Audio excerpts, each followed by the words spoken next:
윤석열, 권영세의 통일 대북 정책.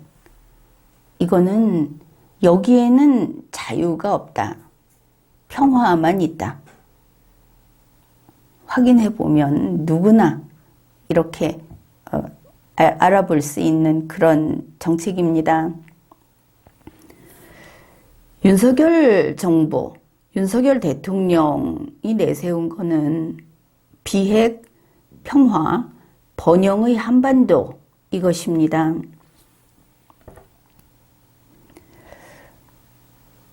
그리고 평화, 통일, 기반 조성 기본법을 제정하겠다. 이 두 가지 다, 이 평화, 통일이라고 하는 게 평화와 통일 사이에 점이 찍혀 있습니다. 평화, 통일 기반 조성 이렇게 되는 겁니다. 그러니 뭐 통일 기반이 아닌 건 아니지만 평화 기반 조성, 통일 기반 조성 이렇게 보면 될 텐데 이 모든 것, 지금 이야기한 이 모든 것이 일단 문재인 이어 달리기다. 그것부터 분명히 해두겠습니다.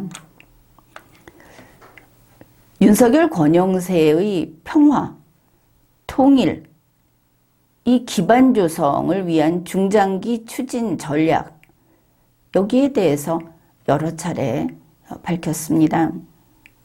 그런데 이게 뭐냐?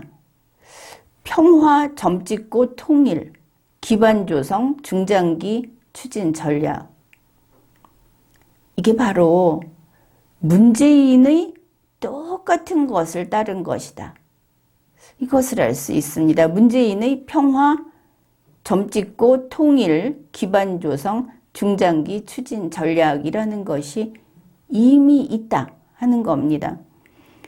세부 정책까지 이미 다 만들어져 있습니다. 윤석열, 권영세의 정책 발표에 보면은 문재인의 이 전략에 있는 게 항목까지 그대로 다 나오고 있는 것이 확인이 됩니다. 대충 이야기하면 이렇습니다. 지식 정보 시스템을 구축하겠다. 국민이 정보 취득을 하기 위해서 사회적 대화를 하겠다. 국민들 간의 논의를 하게 하겠다. 국민의 의사를 직접 표현하는 전자민주주의 방식을 한다. 요거 말을 좀 바꿨는데 바로 디지털 플랫폼 정보에서 하겠다고 하는 겁니다. 이미 상당 영역에서 시도는 하고 있을 것으로 보입니다. 디지털 플랫폼 정부가 됐다는 게 아니라 이렇게 써먹고 싶은 점 단위로 써먹고 있다. 그렇게 보입니다. 그 다음에 평화, 통일, 기반 조성을 위한 지역 거점을 구축한다. 거점 구축이라는 것은 다음에 따로 이야기를 하겠습니다. 아무튼 정부가 거점을 구축하겠다고 합니다. 거참 이상하네. 그냥 조직이나 기구를 설치하면 될 텐데 뭐하러 거점을 구축할까? 아무튼 그렇습니다. 그 다음에 평화, 통일, 기반 조성 지원법을 제정하겠다. 그런데 문재인 보궐 대통령 때 이거 법률안 초안까지 다 작성돼 있습니다. 평화, 통일, 기반 조성 활동을 지원할 재단을 설치하겠다. 이게 다 문재인 때 나와 있고 어떻게 하고 그런 것들을 하기 위해서는 법을 어떻게 만들고 그 구조는 어떻게 하고까지 다 돼 있다. 그런 겁니다. 우리 지금은 윤석열, 권영세의 평화, 점 찍고 통일, 여기에서 먼저 평화를 봅시다. 무슨 평화를 이야기하는가? 우리는 윤석열 씨는 자유를 이야기한다고 생각했는데 자유를 남발을 하더니 이제 자유라는 말이 더 이상 안 나오는지 평화를 이야기합니다. 공식적인 문서에는 계속 평화가 나오고 있다. 그런데 이 평화가 문재인식 평화라는 것을 알 수 있습니다. 지금 보면 언론에서도 그렇고 전문가들, 정부에서 하는 어떤 행사 이런 데서 쓰는 용어들이 좌파 전문 용어 이런 게 막 계속 나오고 있지 않습니까? 그래, 이 평화, 문재인식 평화라고 하는 거를 이제 분석을 할 겁니다. 좌파들은 아마 이 부분이 머리에 쏙쏙 들어올 겁니다. 그러면 문재인식 평화를 우리가 왜 들여다봐야 하느냐? 그게 좀 뿌리도 없고 이것저것 주워 모아서 만든 그런 문재인식 좌파 이론이라고 해야 하겠지만, 한국식 좌파 이론이라고 해야 하겠지만, 이걸 우리 국민들이 제대로 알고 있어야 합니다. 이걸 모르면 문맹자 취급을 당하고 실제로 공식 기구에서, 정부에서 국민에게 이런 식으로 이중 언어를 써가면서 결국 우리 국민들이 자기가 그게 그 뜻인지도 모르고 내 자유를 양도합니다. 이렇게 스스로 서명할 위험이 있기 때문에 제대로 학습을 해야 한다. 그런 겁니다. 자, 평화가 뭔가, 우리가 평화라는 것을 알고 있다고 생각을 했는데 이 이중 언어를 쓰는 자들, 몽땅 정치권에 있는 자들, 그들은 딴 생각을 하면서 국민에게 평화라는 글자를 보여주고 있다. 이건 한국어도 아니다. 그것을 확인해 보겠습니다. 그들은 이렇게 시작을 합니다. 우리 이 한국이라는 곳은 과거에 평화롭지 못한 그런 사회를 계속 겪어왔다. 그러니 우리는 앞으로 이 비평화 상태를 극복하고 평화적으로 공존하고 살아가야 한다. 그러기 위해서 얼마나 많은 문제에 대해서 다양하게 논의를 해야 하겠느냐. 그런 논의가 필요하다는 것을 너희는 알아들어라. 이렇게 말을 합니다. 이렇게 말을 하면 뭐라고 반박도 하지 못하겠고, 그렇다고 해서 그게 맞는 말도 아닌 것 같고, 이렇지 않습니까? 이거 여러분이 잘 알고 있는 말로 딱 줄이면 이렇게 됩니다. 이 대한민국은 치욕스러운 나라고, 이 대한민국의 역사는 치욕 그 자체다. 너희 한국인들 모두는 스스로 죄인이라는 것을 인식해라. 마치 이 말을 하는 좌파들은 구름 타고 위에 떠 있는 것처럼 이렇게 한국에 손가락질을 하는 겁니다. 한국 국민에게. 하여튼 이 한국은 태어나지 말았어야 하고, 이거 태어나지 말라고 그렇게 공산주의자들이 싸웠는데 실패하지 않았습니까? 태어난 직후에 건국하고 2년 만에, 2년도 안 돼서 이거 망하게 만들려고 북괴가 쳐내려오지 않았습니까? 그래도 망하지 않았습니다. 없어져야 되는 나라인데 좌파들이 지금 이러고 있는 겁니다. 그러면서 평화적 통일이라고 하는 것을 새로 개념 정의를 합니다. 자, 평화적 통일이라는 것은 너희들이 잘 알고 있다고 하겠지만 이게 두 가지 기준에 따라서 뜻이 달라진다. 하나는 방법을 기준으로 보는 것, 또 하나는 지향하는 가치를 기준으로 보는 것, 이렇게 두 가지로 본다고 합니다. 자, 먼저 방법을 기준으로 했을 때 평화적 통일은 뭐냐? 이거는 통일을 하는데 평화적으로 한다는 거다. 그러니까 우리가 북쪽으로 공격을 해서 우리의 그 미수복지구를 찾아오는 것, 이거는 평화가 아니다. 이렇게 말을 하는 겁니다. 그 다음에 지향하는 가치를 기준으로 하는 평화적 통일은 뭐냐? 여기에서 머리에 쥐가 날 정도로 복잡하게 이야기를 하는데 이들이 이런 이야기를 하니까 저 머리 나쁜 그 뭐 좌파들 중에 머리 나쁜 원래 대중은 다 머리 나쁘다고 하지 않습니까? 그들은 야 저렇게 현명하구나 거의 뭐 신급에 달하는구나 천재들이구나 하면서 그냥 납작 엎드릴 수밖에 없겠구나 싶습니다. 그들의 궤변을 한번 살펴봅시다. 뭐 기껏 그래봤자 제3세계의 학자다 하는 사람들의 말을 가져와서 자기들이 그걸 기준으로 재정리를 짜깁기를 한 데 불과하기는 합니다. 통일에 있어서 자기들이 말하는 평화를 이야기합니다. 통일에 있어서 평화란 전쟁이 없는 상태를 가리키는 소극적 평화 그런 게 아니다. 적극적 평화를 말한다. 이 적극적 평화가 뭐냐? 분단과 냉전에서 생겨난 모든 불의와 모든 불평등 이런 게 지배하는 구조적 폭력에서 해방된 거 그걸 말한다. 뭐 뭔가 모른다 하더라도 뭐 그 분단과 냉전을 원인으로 삼고 그것으로부터 시작된 그 분단과 냉전 이후에 생겨난 모든 것들은 폭력이다. 이거 없애야 한다고 하는 건 알 수 있지 않습니까?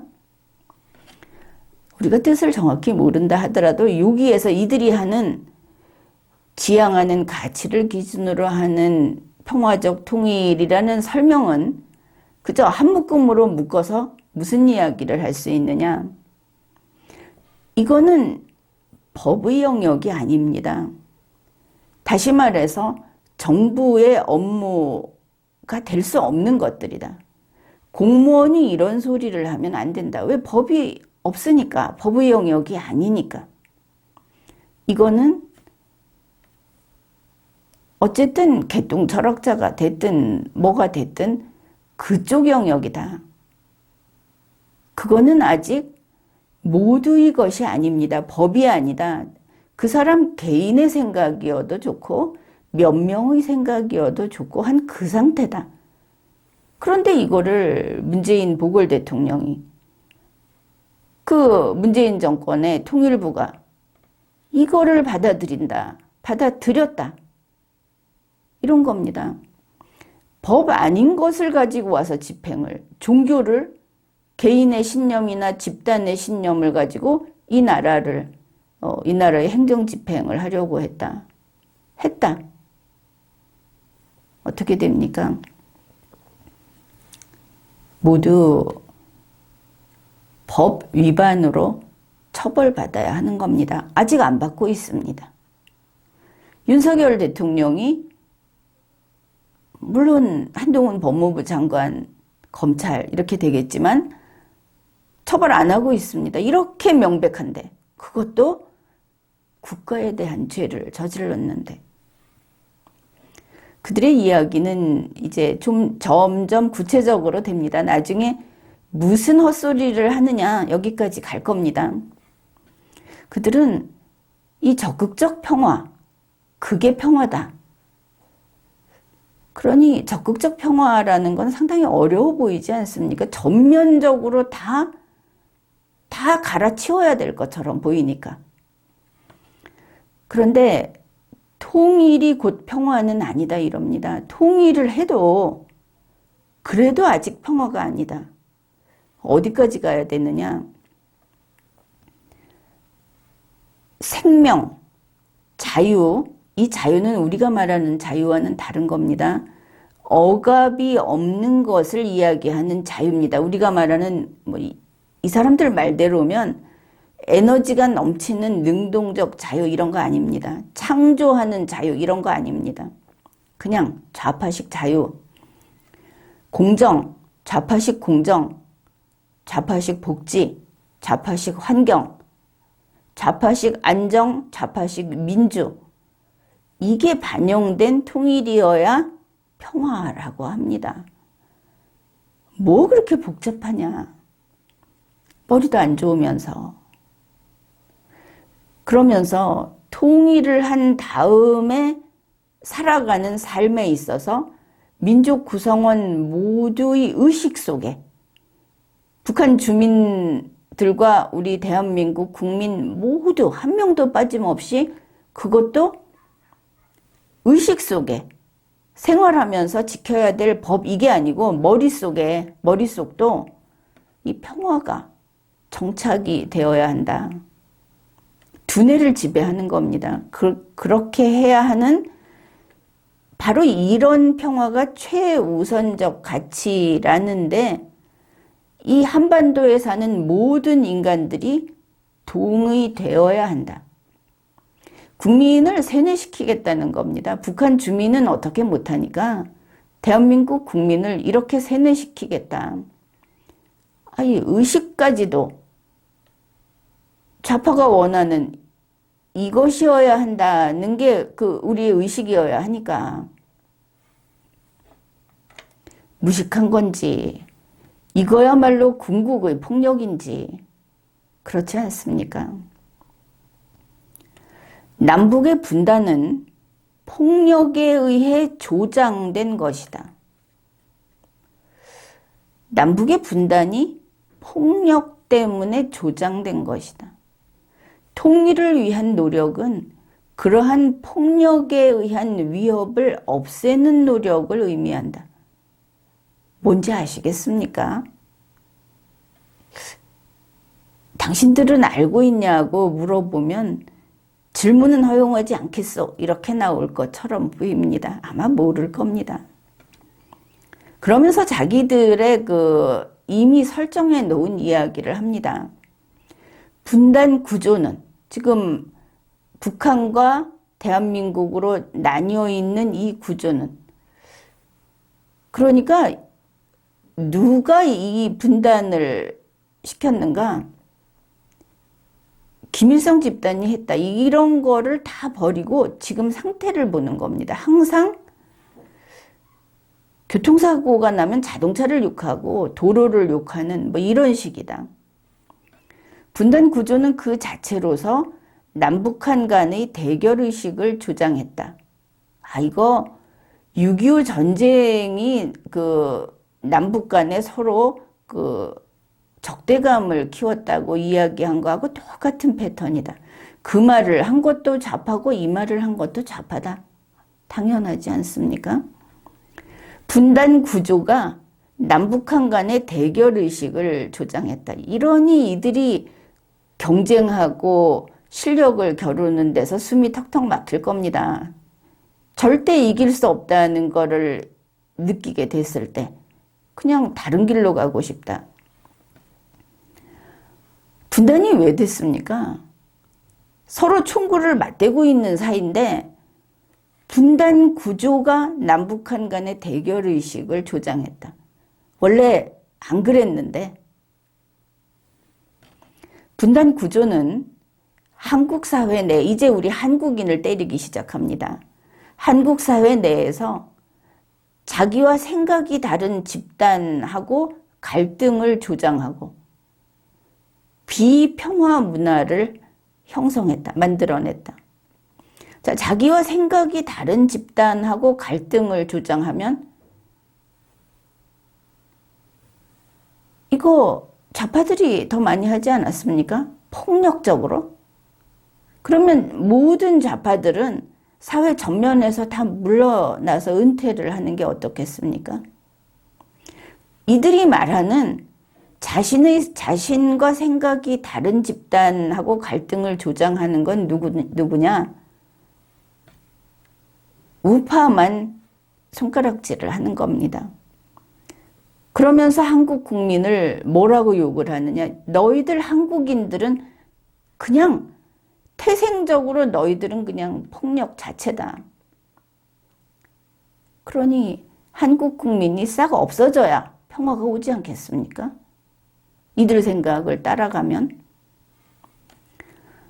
그러면서 가치론적인 평화, 적극적 평화는 바로 이런 갈등이나 대결을 강조하는 비평화 문화를 극복하는 것이다.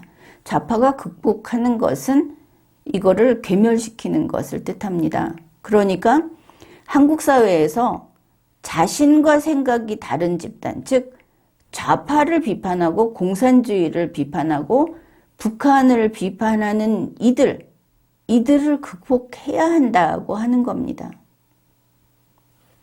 누가 이런 문재인이나 그를 이어달리게 하는 자들에게 누가 암적인 존재냐? 스스로들 깨달아야 합니다. 왜 이렇게 국민이 이런 취급을 받고 있는지, 보수가 이런 취급을 받고 있는지 딱 나와 있지 않습니까? 평화가 통일은 물론 인간적인 삶을 위한 보편적 가치라는데 모두 공감되어야 하는 것이다. 머릿속을 좌파식으로 싹 씻어내라는 겁니다. 국민 세뇌를 해야 된다. 그런데 지금 권영세 장관이 통일교육을 하는 이걸 보니까 우리 국민은 세뇌당하고 있는 것이고 앞으로 이게 그저 시행이 되는 것이다 하는 걸 알 수 있습니다. 오죽하면 이 대한민국에서 자유대한민국에서 김일성 주체사상을 가르칩니까? 자, 이들은 바본지 아니면 논리 회로가 고장이 났는지 항상 이런 소리를 합니다. 분단 구조 때문에 남북한의 대결의식이 생겼다. 그 다음에 평화를 이루기 위해서는 분단 극복이 이루어져야 한다. 이런 소리를 합니다. 김정은 집단이 만일 그들을 우리가 섬멸하고 그 상층부를 그들의 무기를 다 파괴해버리면 평화가 옵니다. 분단도 극복됩니다.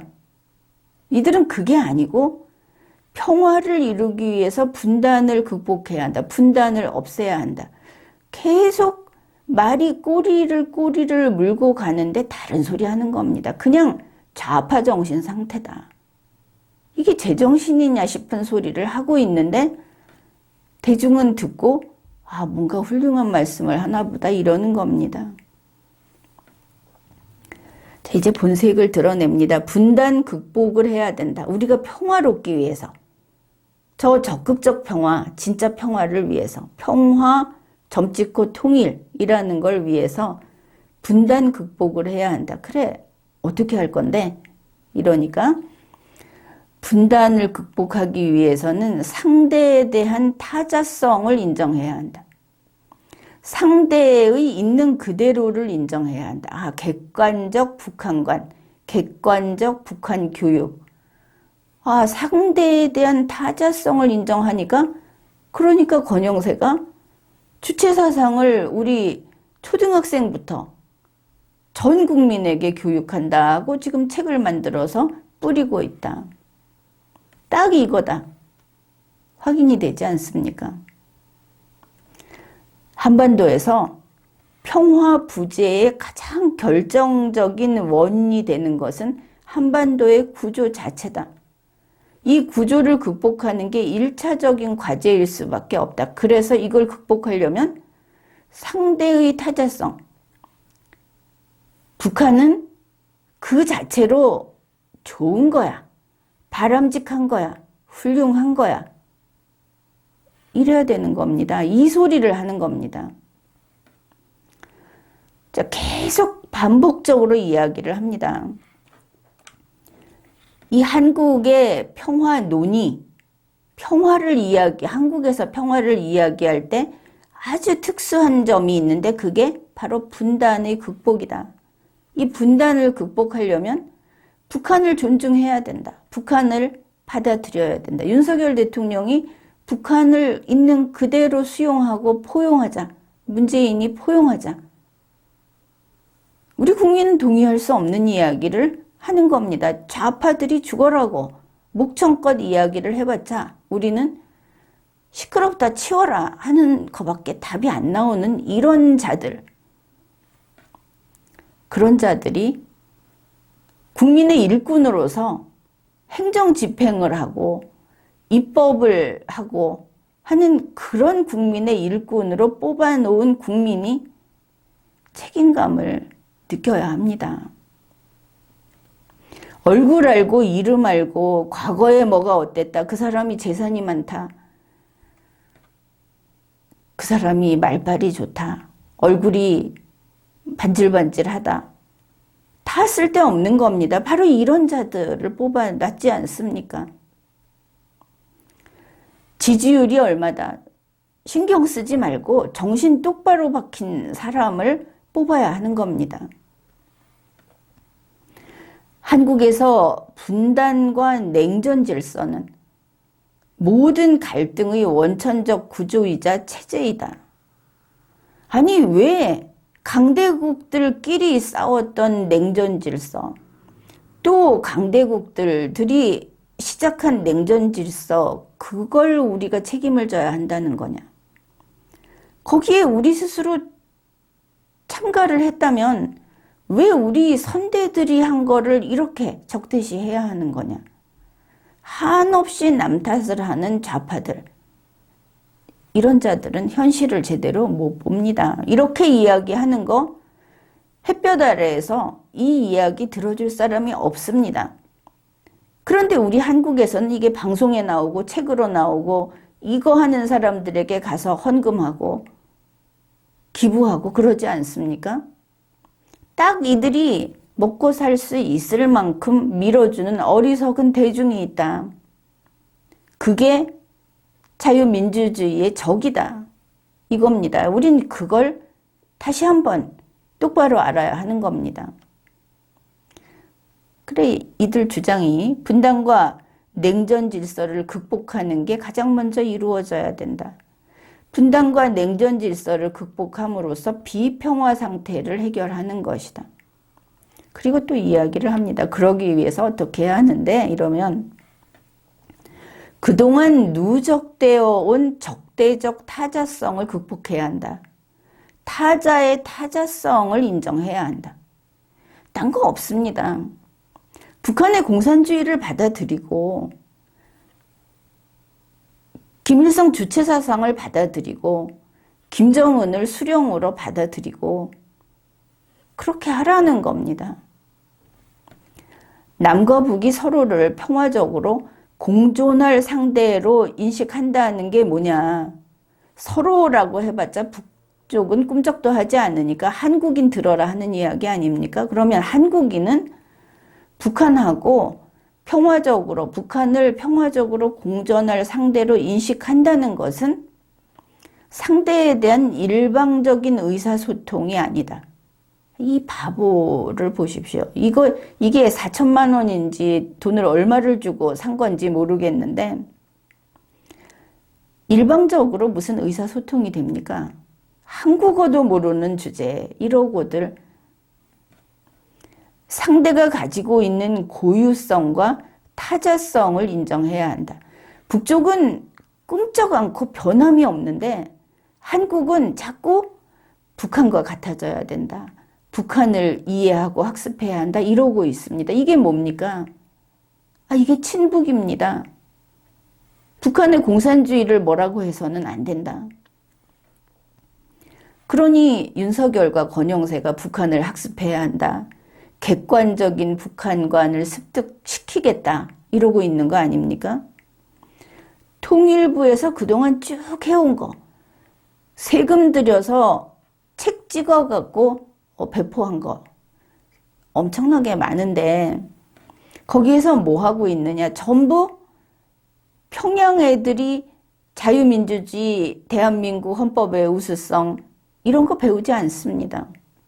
평양 애들이 한국어의 우리 국어의 본질성, 한국어의 아름다움, 저게 진짜야, 이런 거 배우지 않습니다.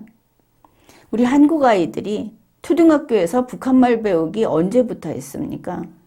한국 애들만 북한말 배웁니다.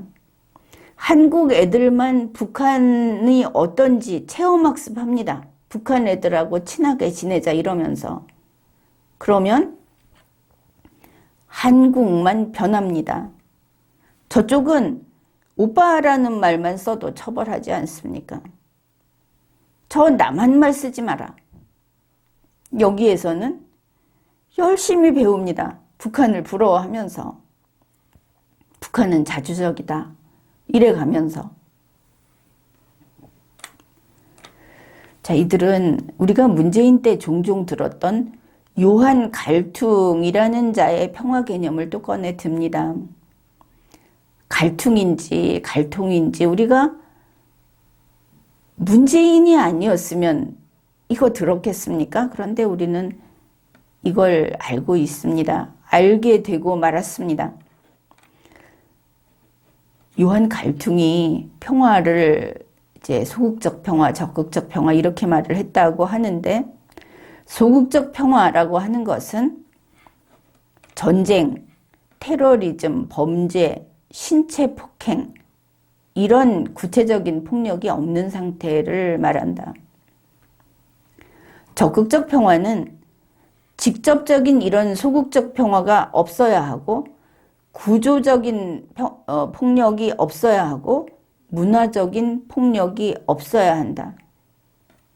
이렇게 말을 합니다. 우리 한국은 구조적으로 폭력 국가이고 폭력 인간들이 꽉 차 있다고 하는데, 우리가 적극적 평화를 가지려면 어떻게 해야 하는가? 다시 태어나야 하는가? 그래서 이 좌파들은 이제 태어나는 애들만을 상대로 하고 나이 많은 자들은 빨리 제거하려고 온갖 짓들을 하고 있는가? 이것도 농담이 아니고 진지하게 생각해 봐야 하는 겁니다. 만일 그런 방향이라면 우리 나이 든 국민들은 살아남기 위한 생존 방책을 강구해야 하기 때문입니다. 이들은 이렇게 말을 합니다. 적극적 평화는 인간 사회의 통합을 통해서 이루어진다. 통합 나왔습니다. 윤석열이 그렇게 중요시했던 대선 기간 내내 자기가 있는 데보다 더 큰 건물을 내줬던 그게 김한길. 나중에 선거 후에도 그대로 변함없이 용산에 그대로 모시고 가겠다고 했던 김한길의 국민통합위원회입니다. 가장 위에 있다고 하지 않았습니까? 사실 김한길도 남남 갈등을 이야기해서 사실은 깜짝 놀랐습니다. 통일을 위한 국민통합도 이야기를 했습니다. 그래서 그 내심을 그때 읽었습니다. 현재 윤석열 통일부 남남 갈등을 이야기합니다. 그래서 국민통합이 절실히 필요하다고 합니다. 이들은 똑같은 색깔, 한 마음 한 뜻이다, 한 몸이다. 그것을 알 수 있습니다. 문재인의 평화, 거기에서 문화적 폭력을 이렇게 설명합니다.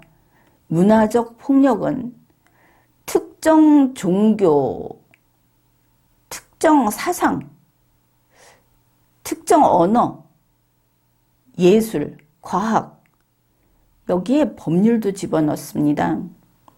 대중매체, 그리고 교육, 이 안에 존재하는 폭력이다. 이 문화적 폭력이 없어져야 한다. 그러면서 예를 드는데, 십자가를 믿느냐 안 믿느냐 하는 것을 구분하기 때문에 이거 문화적 폭력이다. 없어져야 한다. 초승달, 이건 무슨 다른 종교 아닙니까? 이것도 마찬가지다. 그러니 종교적인 기호, 이게 바로 문화적 폭력의 그 상징이라고 할 수 있는 거다. 없어져야 된다. 그럼 불교에서 쓰는 그 만장가 하는 것도 마찬가지다. 이들이 얼마나 발칙한지 위험한 소리를 하는지 봅시다. 국기 없어져야 한다. 그래서 어떻습니까? 대한민국 태극기를 웬만하면 안 쓰고 한반도기인가 이상한 걸 그게 국기입니까? 헝겊에다가 그림 찍찍 그려놓은 게. 자, 그걸 썼고 태극기 없애려고 하지 않았습니까? 그 다음에 국가, 나라도 마찬가지. 그 다음에 이 국가가 애국가라면 애국가도 마찬가지. 지금 보면 좌파들이 이거 다 없애려고 했습니다. 이거 없애자는데 내놓고 지식인인 체 하면서 이야기를 했던 게 바로 조국 씨입니다. 여기에 대해서는 여러 차례 이야기를 했었습니다. 국기도 안 되고 국가를 기준으로 그 국가를 그 국가에 따르는가 안 따르는가에 따라서 이게 문화적 폭력이 존재한다. 그래서 이 모든 게 문화적 폭력의 그 징표이기 때문에 없어져야 된다. 그러면 뭡니까? 문재인의 평화라는 것은 국가를 부정하고 종교를 부정한다. 그래서 아무 종교나 왔다 갔다 해도 되고 어떤 종교도 사실은 없어져야 한다고 속으로 생각을 하고 이런 건가? 국가에 대해서 이러면 아나키즘이라는 그런 또 다른 이름이 붙은 이념 집단이 있기는 한데 종교를 부정한다. 이 종교의 자유라는 데에서 개인의 신앙의 자유, 양심의 자유, 그리고 국민 주권주의로 이렇게 발전을 해온 그런 역사적인 그런 대목인데 종교를 부정한다. 이게 지금 한국 좌파입니다. 요한 갈등이 평화 세우기라는 것을 주창했다, 이야기를 했다. 이게 이제 평화 세우기, 다시 말해서 평화 구축. 평화 구축이라는 말은 많이 들어봤을 겁니다. 정치권에서. 그게 무슨 뜻이냐? 온 세상에서 폭력과 갈등을 예방하고, 자, 예방을 한다고 했습니다. 이거 시진핑의 코로나 제로 정책이 얼마나 인간의 삶을, 인권을 침해했는지 하고 같이 맞춰가면서 보면 이해가 될 겁니다. 온 세상에서 폭력과 갈등을 예방한다. 아예 나타나지 못하게 한다. 폭력과 갈등이 발생하면 중단시킨다. 그리고 폭력과 갈등을 중단시킨 다음에는 그 다음에 아예 재발이 불가능하게 한다. 불가능해 보이지 않습니까? 세상에 해충이 없는 세상을 만들고 범죄가 없는 세상을 만들고 그런데 이들은 인식까지 이렇게 폭력과 관계된 인식까지 제어를 하겠다. 만일 유전자 조작 기술이 있으면 아예 폭력이라든지 이런 게 못 들어가게 조작을 하겠다고 할 것처럼도 보인다. 어리석으면 거기까지도 가겠구나 싶습니다. 그런데 이게 왜 위험하냐? 폭력과 여기다 갈등도 있다는 거 아닙니까? 갈등해서는 큰일 나는 겁니다. 이게 불가능하게 하는 사회 시스템을 설계한다. 그러니까 국가를 조각을 내서 분할을 한 다음에 작은 집단으로 분할을 한 다음에 이게 전혀 폭력과 갈등이 불가능하도록 밤낮으로 CCTV로 들여다보면서 이걸 모니터링하면서 폭력과 갈등이 발생할 거다 싶으면은 조짐이 보이면 미리 국가 권력이 가서 그 집단의 권력이 가서 이걸 제압하고 불가능하게 만든다. 어떤 세상을 꿈꾸는지 알 수 있지 않습니까? 자, 이런 데서 살려면 인간은 어떻게 되느냐? 인간을 무저항 생물, 피동적인 생물로 세탁을 해버려서 그런 세상을 만들겠다고 꿈꾸고 있다. 이들이 말하는 이 평화주의자, 평화라는 게. 그래서 우리 한국인들이 이런 몇십 년을 지내다 보니까 벌써 30여 년 이게 점점 구체화됐는데 2030 보면은 패기가 없습니다. 의외로 나쁘게 말하면 노예근성, 하인근성이 배 있다. 남녀를 불문하고 메이드 말투를 쓰고 있다. 양냥거린다. 그리고 조금만 제대로 된 그 키워드만 딱 이야기를 하면 상처받았다고 징징댄다. 그리고는 뭐 심리적으로 병이 생겼네 하면서 약물의 그 도움을 받아야 한다. 이게 그 원인이 아닌가. 인간을 이런 생물로 만든 게 아닌가. 평화하면서 이렇게 순둥이로 만든 것인가 하는 생각도 해봅니다. 그러면서 이러한 평화 구축이라고 하는 이제 신좌파 이념입니다. 말은 평화인데 인간에게 있어서 인간이 완전히 피동적인, 순종적인 이런 상태로 만들고 그게 평화다. 그러면 충돌도 없고 갈등도 없을 테니까. 자기 생각도 없고 내 생각이 있으면 남하고 부딪힐 수밖에 없는데 다들 뭐라고 하나 이렇게 보고 그걸 따라가는 이러면 갈등이 없을 겁니다. 어떤 정치인을 어떻게 평가하느냐? 나는 이렇다 라고 하는 그 샘플 1000명을 뺀 나머지는 남들이 뭐라고 하지 하고 그걸 보고 따라가는 그런 요즘의 풍조를 보면 그 나머지는 사실 거의 전체는 이런 수동적이고 순종적인 그런 대중으로 계속 세뇌되고 있다. 이것도 생각을 해야 합니다. 그들이 말하는 평화 구축의 그 핵심 신조가 이거라고 합니다. 폭력은 사용하지 않겠다. 싸우지 않겠다고 약속을 해도 그걸로는 안 된다. 그러니 내가 보고 오케이, 너는 그렇게 해도 돼 라고 하기 전까지는 안 된다. 네가 안 한다고 아무리 안 싸운다고 해도 그걸 믿을 수 없다고 합니다. 반드시 통제받아야 된다. 그런데 그거를 개인에 대한 어떤 정신치료, 통제 이게 아니고 이렇게 말을 합니다. 평화 세우기, 평화 구축은 근본적으로 체제 변동적 과정이다. 세상을 바꾸겠다는 겁니다. 감시 세상,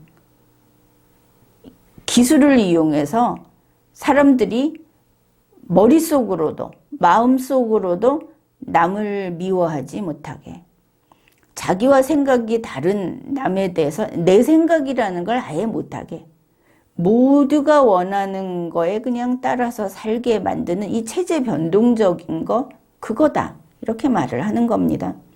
그래서 평화지향적인 언론이 돼야 된다. 그러면 언론은 비판 기능을 완전히 박탈해야 합니다. 물을 완전히 빼야 한다. 갈등을 일으킬 요소는 보도하면 안 되고 폭력적인 거, 다시 말해서 우리에게 있어서 이거는 지켜야 되는 거다, 이게 원칙이다, 이런 것들을 실어서는 안 된다. 사회적 약자들이 권력을 형성해야 한다. 결국은 권력이 생기는 건데 사회적 약자들이 권력을 갖게 되면 권력 갖고 갑질합니다. 그러면 사회적 약자들이 지배하는 세상을 만들겠다. 나머지를 정신까지 노예화하겠다는 건가? 우리가 평화롭게 지켜줄게 하면서. 일단 그들의 말은 그렇습니다. 그러면서 이 권력을 쥘 사회적 약자들이 누구냐 하면 청년과 여성들이다. 물론 나이 든 여성은 여기서 빠질 겁니다. 출산할 수 있는 여성 아마 이 정도 되지 않겠습니까? 분위기로 보면. 그래서 결국은 2030까지가 이 사회적 약자다. 그들은 또 강자가 있어서는 안 됩니다. 그들이 이 나라를 지배하는 권력을 장악하는 이런 시스템을 만드는 체제 변동을 하겠다고 합니다. 그래서 이 2030이 우리가 이해하기에 2030이 평화, 안보 이런 것을 그들이 결정을 한다. 거기에 주도성을 그들이 갖고 지도자가 되고 책임을 지는 그 역할을 부여받는다. 이러면 부여받는다고 하는 거 보니까 2030 위에 그들을 부려먹는 사상적 그룹이 또 있겠구나. 이게 이제 좌파 집단이 되겠구나. 이것을 알 수 있습니다. 그래 이런 내용을 보면은 문재인과 민주당 좌파 정당이 윤석열과 국민의힘이 노인을 혐오하고 청년만 인간 취급을 해온 노인에게 복지 혜택을 줄 때는 받아먹는다. 국민이 짐을 진다. 이렇게 말을 하고 청년에게 복지 혜택을 줄 때 그들도 받아먹는 건데 특히 청년은 받아먹으면 안 됩니다. 자기가 노력해서 생산을 해서 오히려 모두에게 이 복지에 기여를 해야 되는데 받아먹는 겁니다. 그런데 청년에게 주는 것은 우리가 갖다 바친다. 그렇게 거기에 그 청년이 있어줘서 그냥 감사하면서 준다. 이렇게 말을 합니다. 자, 그렇게 한 이유가 바로 이러한 아주 이상한 특이한 좌파 이념 때문이었는가? 분명히 생각해 봐야 한다고 봅니다. 그리고 바로 여기에서 노골적으로 정치권이 이제 노인을 비하합니다. 노인은 지금 노령화가 되고 있다. 젊은 층에서 그러니까 자녀를 출산할 수 있는 층에서 자녀 출산을 안 하고 이게 줄어들고 있는 것을 노인이 오래 살아서 그렇다고 공격을 했습니다. 인륜에 벗어난 인간 존엄성을 팽개친 폭력이고 범죄입니다. 이게 교수들, 정치권, 아니 공무원들, 대통령 여기서 이 소리 나왔습니다. 정당에서 이 소리 했습니다. 자, 대한민국은 지금 치명적인 병이 든 상태가 아닌가 이렇게 봅니다. 바로 이런 면에서 2030을 벗어난 40살 이상인 사람들은 잠재적 도태 대상이 될 수도 있다. 이거 주의해야 하겠구나. 정부가 하는 정부의 정책이라든지 앞으로 이렇게 하겠다고 하는 그 모든 것에 주의를 기울여야 하는 겁니다. 이런 이상한 사상이 정부에서 나오고 있으니까. 문재인의 평화 계속됩니다. 분단으로 인한 우리 사회의 체제와 폭력의 구조성, 폭력의 일상성, 이거를 분단폭력이라고 한다. 우리 한국은 정말 이거는 시궁창에 있는 그 오물 취급을 하고 있는 겁니다. 우리 한국 사회의 체제, 구조, 그리고 이 일반적인 한국이라는 게 이게 분단폭력으로 표현할 수 있다. 한국은 구조적으로 폭력 집단이고 폭력이 일상화된 곳이다. 이런 겁니다. 이제 분단폭력을 설명하기 시작합니다. 분단폭력은 분단이 만들어내는 폭력적 활동과 구조, 담론 이것을 말한다. 분단폭력은 어디서 생겨나는가? 식민주의, 군사주의, 권위주의가 결합돼서 생겨난다. 그냥 보면 다 나쁜 것 같습니다. 그런데 이게 무엇을 가리키는가? 식민주의라고 하는 것은 친일파, 친미파라고 하는 그들을 비난하는 겁니다. 친중파, 친소파, 친북파는 여기에 거론하지 않습니다. 군사주의. 군사주의 뭐냐? 대한민국을 안보를 튼튼히 하자. 북괴가 쳐내려오게 되면 우리가 힘을 길러서 막아내자. 이걸 다 욕하는 겁니다. 권위주의. 권위주의는 자기들 편한 대로 아무데나 갖다 붙이지 않습니까? 우리의 역사성이 있는 그런 모든 것은 다 권위주의라고 합니다. 이 분단폭력에서 벗어나는 것이 탈분단이다. 분단폭력은 폭력인데 탈분단은 분단이라는 엄청나게 큰 걸 갖다 놓으니까 이들은 어떤 가설을, 이론을 설정하면서도 이렇게 개념이 없다. 비논리적이다. 한국에서 식민주의, 군사주의, 권위주의를 완전히 제거하면 탈분단이 가능하다 하면서 분단폭력의 특징을 이렇게 이야기합니다. 이데올로기를 폭력의 정당성으로 삼는다.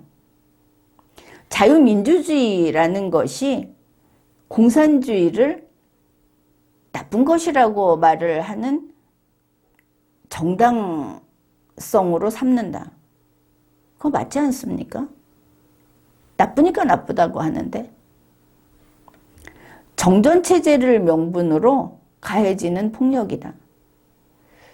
북한 체제를 더 분명하게 적으로 규정하는 법질서에 의해서 이 분단폭력이 정당화된다.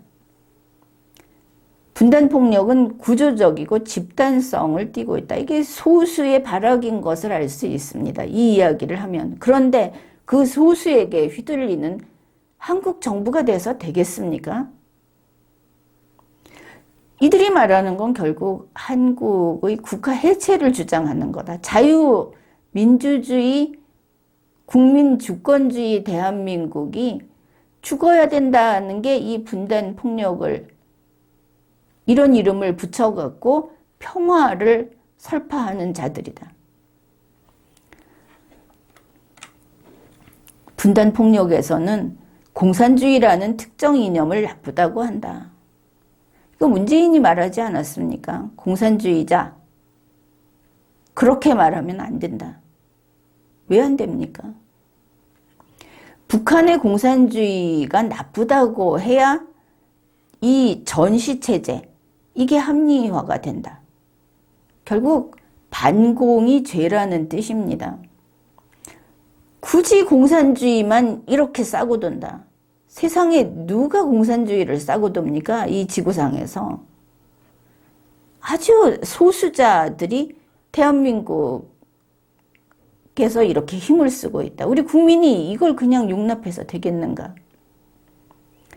한반도는 북한 이념에 대해서 이적성을 규정하는 법질서를 갖고 있는데 그것 때문에 분단이 됐다. 반공 때문이라는 겁니다. 이 사람들 주장은 뻔합니다. 1945년에서 1948년 사이에 이 우리 영역에서 이 한반도 내에서 공산주의자들이 폭력을 쓰고 무기를 가지고 이 우리가 국가를 세우고 국가를 유지하는 것을 그걸 망치려고 했던 거기에 패배했어야 된다는 겁니다. 6.25 남침을 당했을 때 낙동강전선에서 우리가 사수하고 밀고 올라가지 말고 부산까지 다 김일성에게 먹혔어야 한다는 겁니다. 그런 분단이 안 됐다. 이런 끔찍한 소리를 하는데 뭐 말을 요리조리 하면서 평화 구축이 어떻고 적극적 평화가 어떻고 이러니까 거기에 속아 넘어가는 겁니다. 애초에 시작도 못하게 해야 한다. 이거 국민들이 잘못하는 겁니다. 공산주의자, 좌파들, 대한민국에서 그들이 이런 궤변을 늘어놓을 때 애초에 그들에게는 마이크를 줘서는 안 되고 그들이 정치권에 나오게 해서는 안 되는 겁니다. 국민이 주인인데 그거 할 수 있지 않습니까? 이제는 제대로 해야 하는 겁니다. 한반도 분단은 전쟁, 분단, 이적성, 국가 일체성, 다양성 통제 때문이다. 그러니까 좌파와 우파가 다 있어야 된다. 공산당도 있어야 한다. 이런 소리를 하는데 한국은 다릅니다. 그런 편안한 소리를 할 곳이 아니다. 그런데 이걸 한국통일부에서 이걸 따라서 정책을 지금 수행하고 있지 않습니까? 그래 문재인의 통일부든 윤석열의 통일부든 그래서 어쩌라고.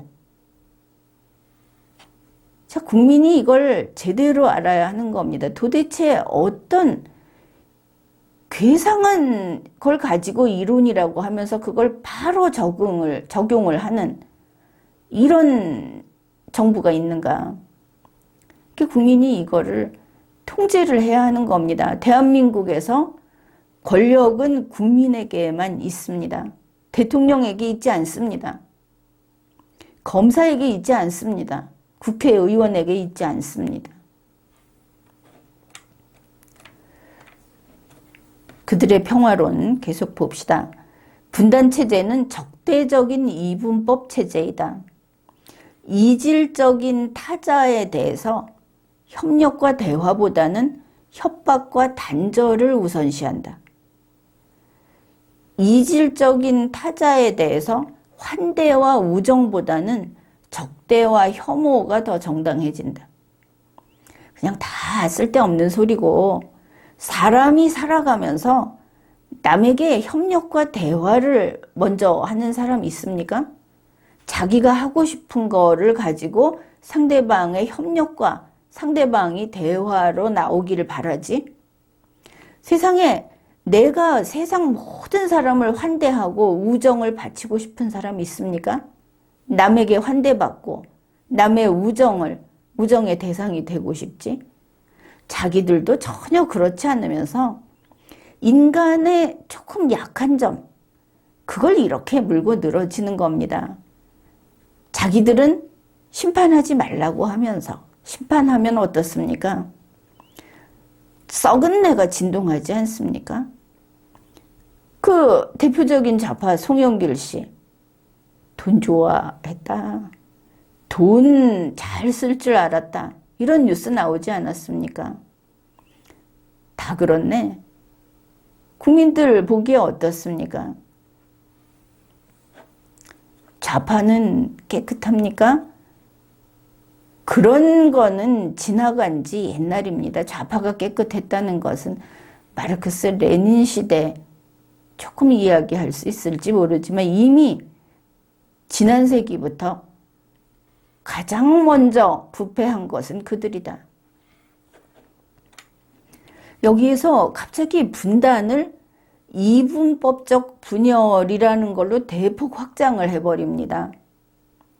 자, 이렇게 말을 합니다. 이분법적 분열 현상은 우리 생활 세계의 깊은 수준에서 그냥 암세포처럼 들어앉아 있다고 합니다. 다들. 자, 뭐를 나쁘다고 하나 봅시다. 우리와 그들. 이거 안 된다. 선진과 후진, 선배와 후배, 위와 아래, 고위와 하위, 존대, 하대, 우월함과 열등함, 남성과 여성, 가난한 자와 부자, 갑에 해당하는 자와 을에 해당하는 자, 강한 자와 약한 자, 서울과 지방, 성공과 실패. 아니 어쩌라고. 성공과 실패도 이러면. 서구 백인 문명과 기타 문명. 이 이분법적 분열 현상. 이게 뿌리 깊이 들어있는데 이게 바로 폭력이다. 이게 분단 체제다. 자, 그러니까 그러면 세상의 모든 위계 질서를 파괴하자 하는 겁니다. 지구가 도는 방향도 한쪽으로 돌면 안 되니까 좌로 한번 우로 한번 돌고, 물이 위에서 떨어지면 안 되니까 비가 한번 오다가 땅에서 물이 솟구치다가 해야 되고, 그런 소리를 하는 겁니다. 아무리 테이블 위에서, 아니 백일몽을 갖다가 이렇게 끄적거려 놓는다고 해도 이게 이렇게 나와서 되겠습니까? 이게 정부 그 정책에 이런 게 들어가서 되겠습니까? 윤석열, 권영세의 평화, 점찍고 통일, 이거는 문재인식의 평화, 점찍고 통일인 것을 우리가 이렇게 알 수 있습니다. 이 민주화 시대라고 하는 노태우, 김영삼, 김대중, 노무현, 박근혜, 문재인, 이들 대통령 때 통일 관련 일을 하던 사람들은 지금도 늙은 나무처럼 뿌리를 깊이 뻗치고 활동을 하고 있습니다. 명패를 걸어놓고, 그리고 항상 세금의 지원을 받아가면서 결국 이것이 반대한민국 좌파 통일운동, 평화운동, 그리고 이러다 보니 그들의 본의하고는 관계없이 그들의 그게 신념인지 아닌지 하는 것과 관계없이 결과는 친북으로 나타난다.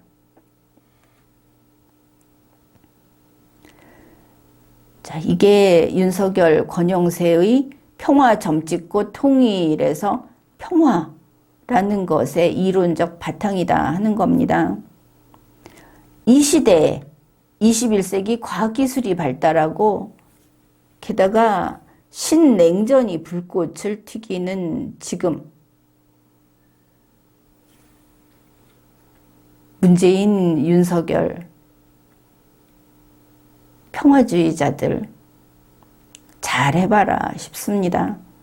다만 이게 국민의 일꾼으로서 공무수행을 하는데 이게 들어오는 것은 절대 안 된다. 이 소리 하고 있는 이들은 탄핵을 하든지 감옥에 집어넣든지 둘 다 하든지 해야만 한다. 그것이 분명해 보입니다. 지금까지 리걸마인드 연구소였습니다.